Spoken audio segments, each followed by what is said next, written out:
Welcome to the Future of Ground Transportation podcast, where we discuss the exciting innovations that lie ahead for organizational ground transportation.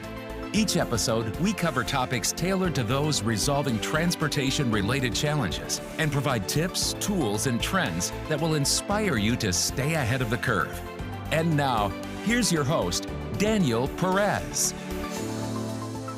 Welcome to the Future of Ground Transportation. Today we have Dhruvil, CEO and founder of LogiNext. How you doing, Dhruvil?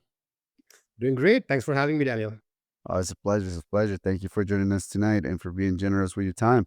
So let's dial in, take notes. We're gonna be talking a lot about AI, the future of transportation, a lot of AI in the logistics space, and obviously in the transportation space.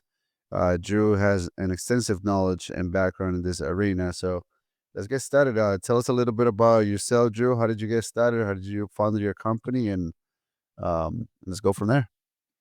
Absolutely. And first of all, great initiative because I'm super passionate about talking all things logistics and transportation. So this is right up my alley.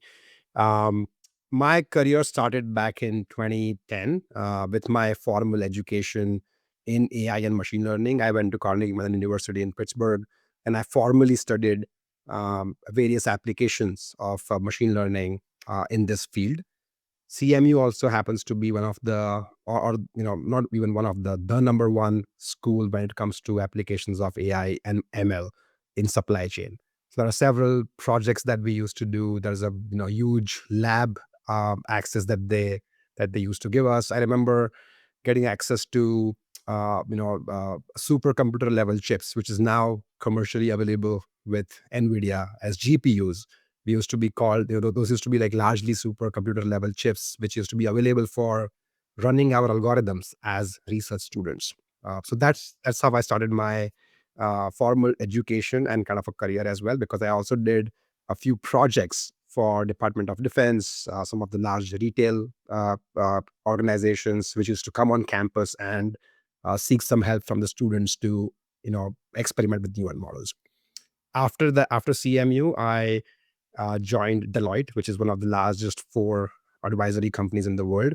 I was in the consulting practice, and I was helping large retail and offline brands to start launching e-commerce.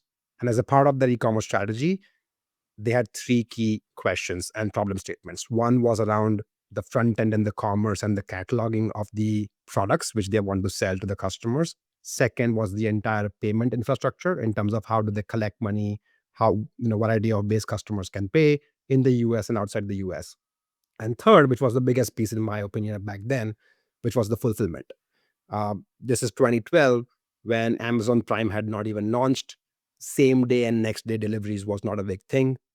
And 5-day to 7-day delivery window was a usual norm. And that too was very expensive for enterprises to serve. So from that point, I thought that this would be a big problem in future as the delivery windows and the delivery expectations of customers become more and more aggressive. And, as we all know, in the world of e-commerce and transportation, be it end user, end customer, or be it a business customer, the willingness to pay for transportation is always very, very low. It's a highly competitive industry. Margins are, and pricing is always suppressed, and so on and so forth. With that logic, I thought if I could use my knowledge around softwares and AI and cloud to solve some of the complex problems in the field of transportation, that could be a big business opportunity. With that, in 2015, I started LogiNext. It's been 10 years of building this business. The first couple of years were largely spent on building a system that can run transportation businesses end to end, which can be an operating system for the businesses, starting from seeking orders to scheduling shipments, to routing them, to finding the best drivers, integrating carriers, paying drivers, doing analytics on top of it, doing the reconciliation, freight auditing, and everything that a transportation business needs. Of course, it's a lot of software to build, so it took us a while to really go to market. But in last 6 years, we have grown from practically zero to more than 200 customers. We largely operate in the US, but we also have a huge customer base in Latin America, Europe, Middle East as well. Most of our team members are in Mumbai in India, which is where we do our software development, and our sales and relationship management teams are based out of New York. Got it. Got it. So tell us a little bit about LogiNext. I noticed that you guys focus on different industries, but when it comes to transportation and logistics, what are the main niche that you guys are, or main sort of obstacles that you're bringing to the industry? I think the biggest problem we solve is that this industry has some fundamental problems which are still unresolved despite being talked about for years and decades. For example, visibility is one problem that several companies have tried to solve. Second is automation, in terms of how do you not have human intervention at every single point, because human intervention is inherently error prone and expensive, versus machines can do some of this mundane job in a much more easier way. So that's what we try to do as a problem, try to solve as a problem. um, the industries that we are starting from within transportation is last mile delivery, same day and next day deliveries. And we also focus heavily these days on big and bulky shipments, because there's a lot of complexity involved in those. Our future roadmap includes solving for part truckload businesses as well. And we have several products currently being built, which would go live in the next few months to start serving those customers as well. And saying parts downloads? Part truckloads, LTL. Okay, got it, got it. Sorry about that. Got it. Okay, so tell us about what is it that you're most excited about when it comes to AI and machine learning and automation and this sort of sectors. Yeah, see, I think, I always find it very funny when people talk about AI these days as the new technology, because AI has been around for years and decades. Just that AI has become more commercially available and has become more cost effective to be used. Now, what that basically means is that the algorithms have always been there. The large language model, as we talked about, the chat GPT algorithm that we talked about, the natural language processing that we talk about, all these things have been around for at least 25 years. What makes it more interesting in today's time is that these algorithms can be run with low cost hardware. What NVIDIA has done and what OpenAI has done is that they have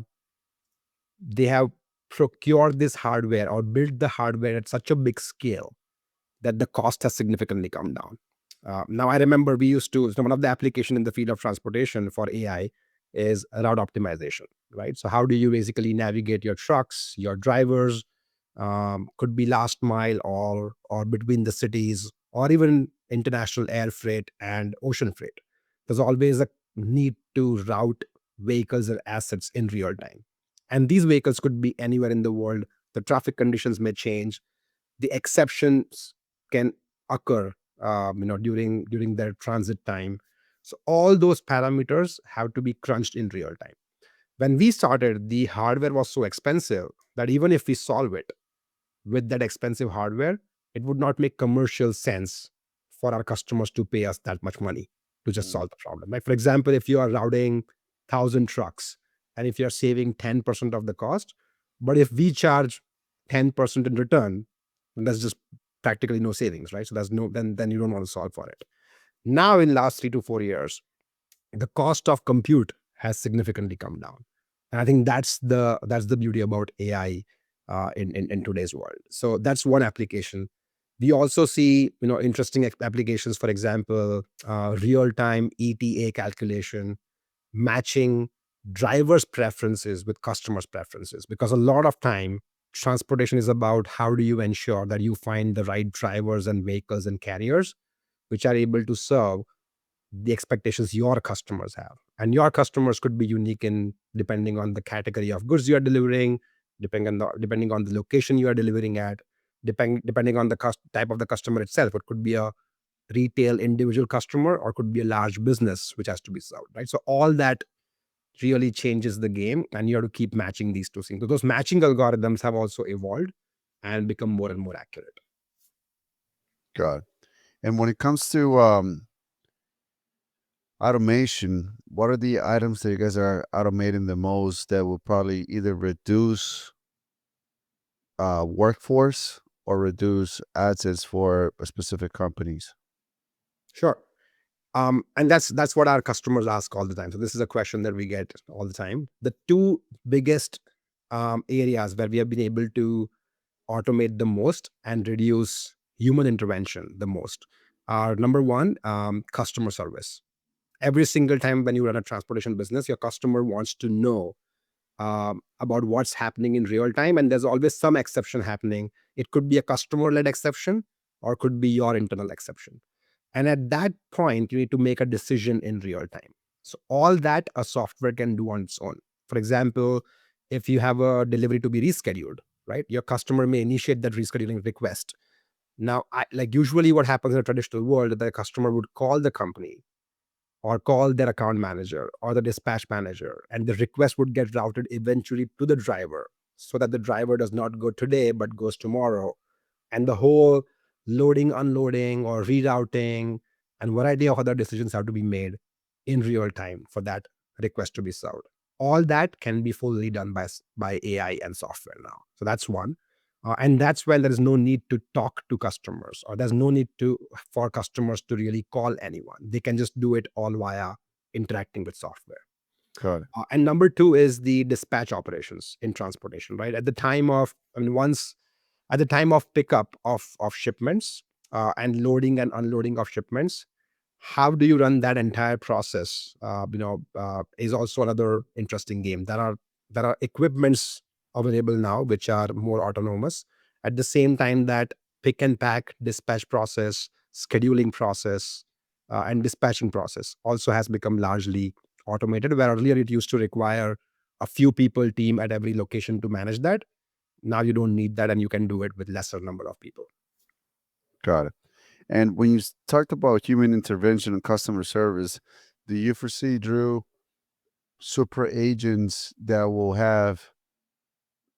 be very skilled trained to be forced to take a client's conversation and resolve whatever the situation might be, and have that IQ acumen to understand what is happening in the background and sort of be able to multitask and dispatch whether it's the vehicle, the driver, and create that problem solving on behalf of the bot.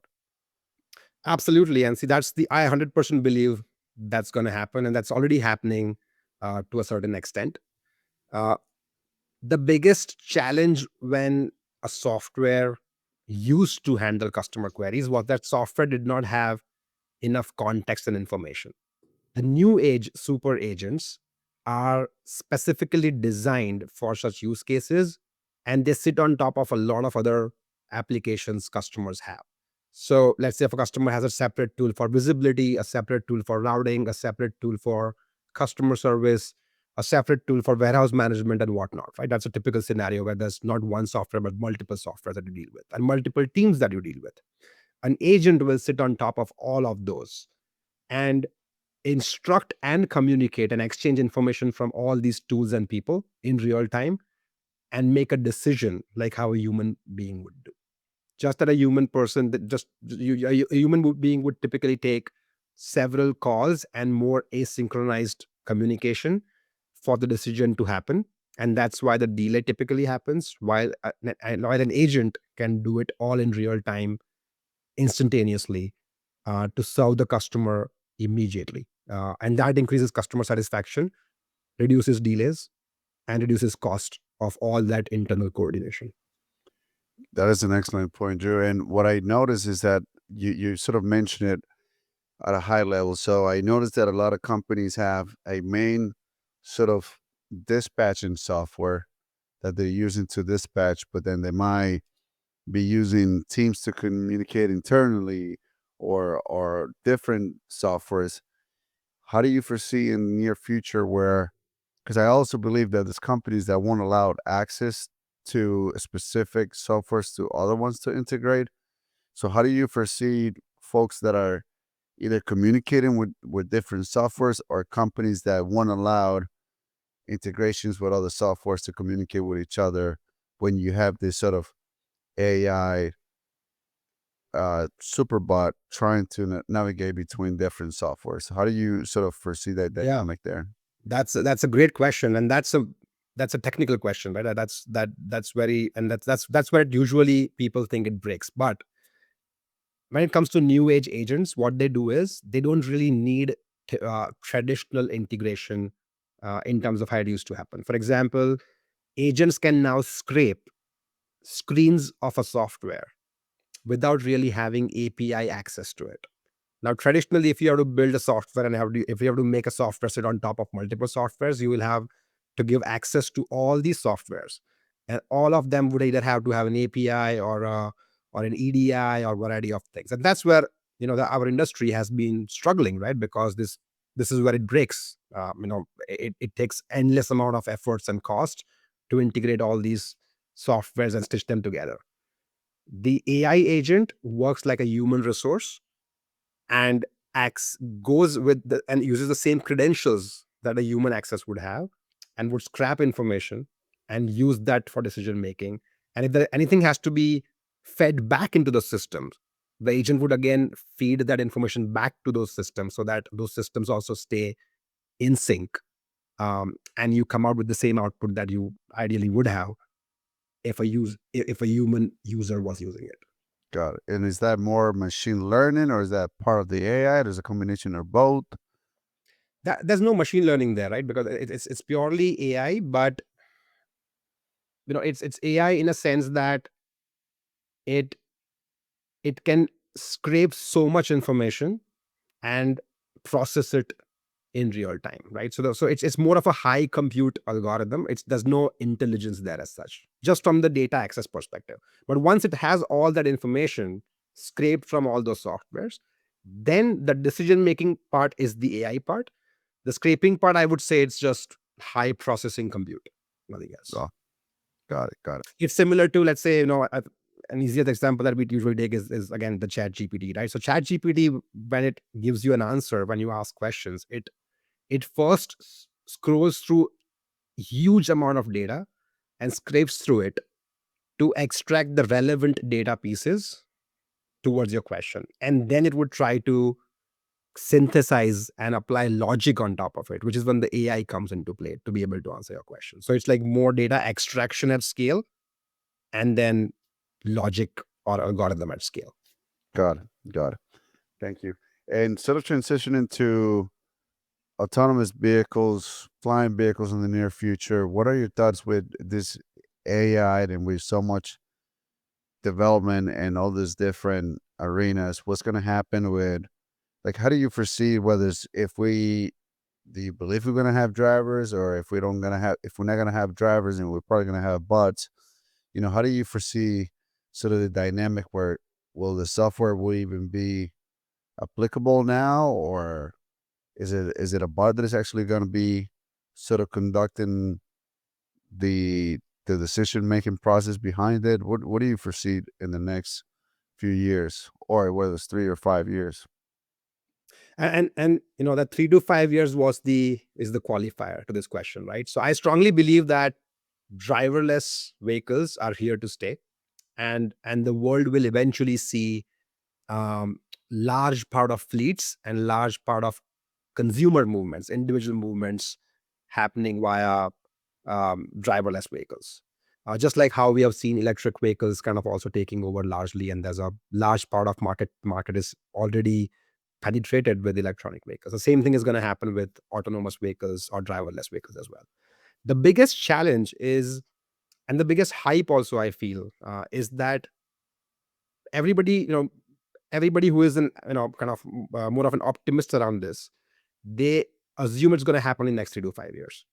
And my view is that it's going to happen over 30 to 40 years.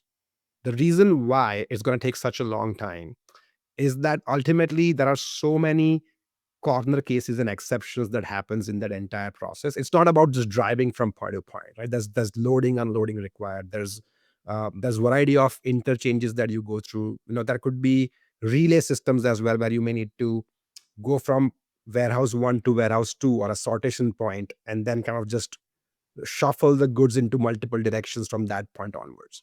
So transforming the end-to-end transportation chain or supply chain going to take decades, I feel. And also one more thing I strongly believe is that the biggest challenge to, or biggest detrimenting factor to all these implementations is human factor itself, right? Like humans usually are not very change friendly. Like if you look at ChatGPT, it's been around for like 3 years now, and in 3 years their claim was the world was going to change and everybody's gonna jobs are gonna go up and everybody's gonna not stop using Google. They're gonna stop using, they're gonna start using ChatGPT. Technically, it's possible, but still they have only 1% dent they have been able to make.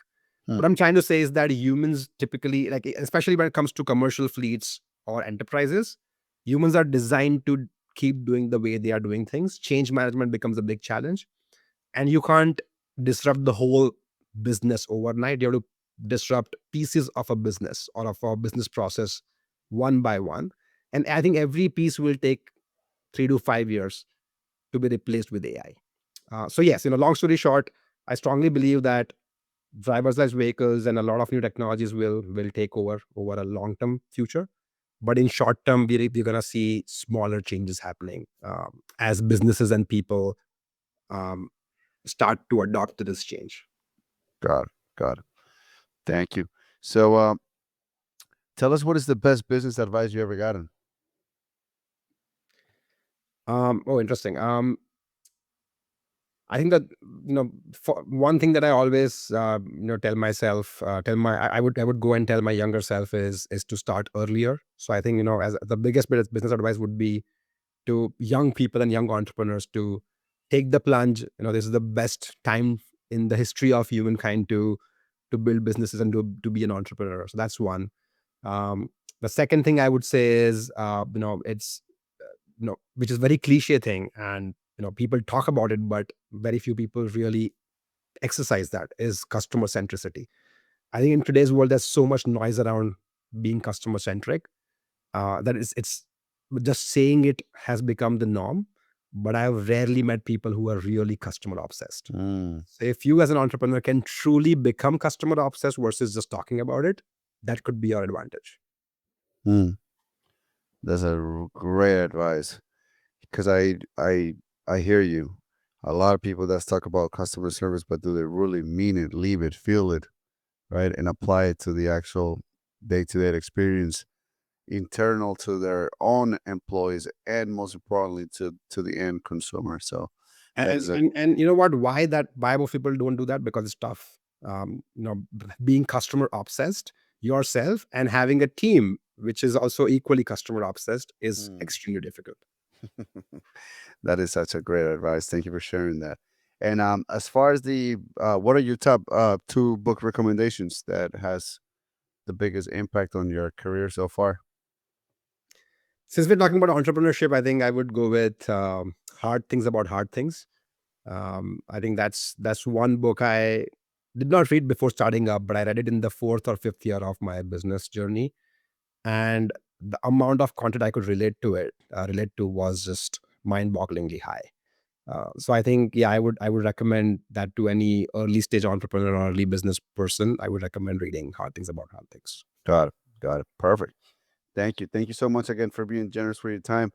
For all the listeners, how can all the listeners connect with you, learn more about LogiNext, and anything else that you would like to share before we conclude?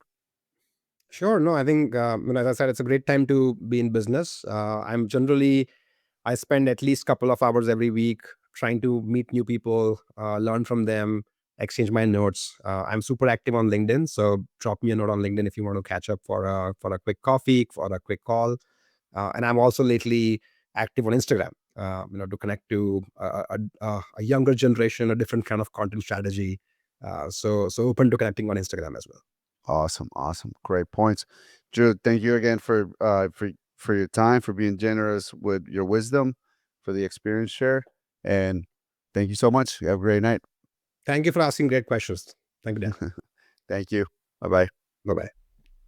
Hey everyone, thanks so much for tuning in today. We hope you enjoyed the episode and got some valuable insights. If you're curious to learn more, head over to the resource website at dpvtransportation.com, where we got a ton of useful resources and tools for you to stay ahead of the game. And before we wrap it up, I want to invite you to book a free gas emission consultation or a consultation about your ground transportation program with us. Just register on our website is a fantastic way to see how your fleet is doing or how your overall program could be improved. Thanks again for joining us, and we will catch you next time on the future of ground transportation. Have a great day. Thanks for tuning in to the future of ground transportation. We appreciate you coming along for the ride. If you found value in this episode and want to hear more, please make sure to subscribe to the show.